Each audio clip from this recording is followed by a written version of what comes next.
Okay, so I'd like to spend a minute and talk about materials for the class.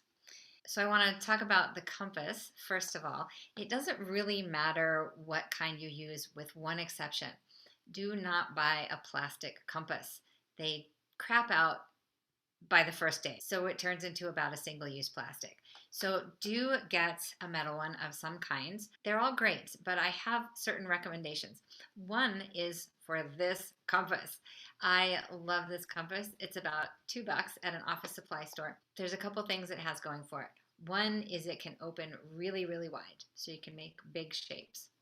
Second is that this little bit that flips up and you can take the pencil out, you can widen the bridge and put a pen or a Crayola or any sort of larger pen pencil drawing thing that you want in there, like a pastel. So they're durable, no single-use plastics. They open wider than these, and you can swap out your pencil, pen, whatever you want to do.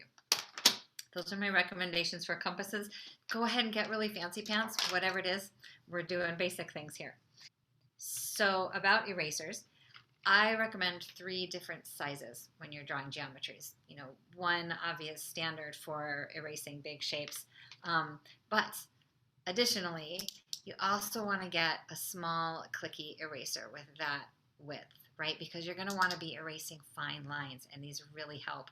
If you don't have one of those, you can take a knife and cut off a corner of one of the big ones, and that will give you some finer edge capacity. But I really want to recommend getting one of these. And this isn't the only brand that makes them. This is a very fine tipped eraser, right? That little white tip. And that's when you're doing geometries like this, where you want to be able to get it and erase the guidelines that you have to use in order to get the geometry. So 3 different kinds of erasers. Obviously, you want to have some kind of pencil sharpener with you. We go through them very quickly. I like to have a large selection of colored pencils because inspiration strikes. You want to have whatever color is in alignment with your system. And then for this class, we're going to be using 11 by 14 sketch pad paper. I do recommend the 11 by 14. A lot of the shapes in this class are designed so that you can get the biggest shape and stay on the page, but that will be too big for 8.5 by 11. That being said, you can wing it if you can't get an 11 by 14. And of course, you're going to want a ruler.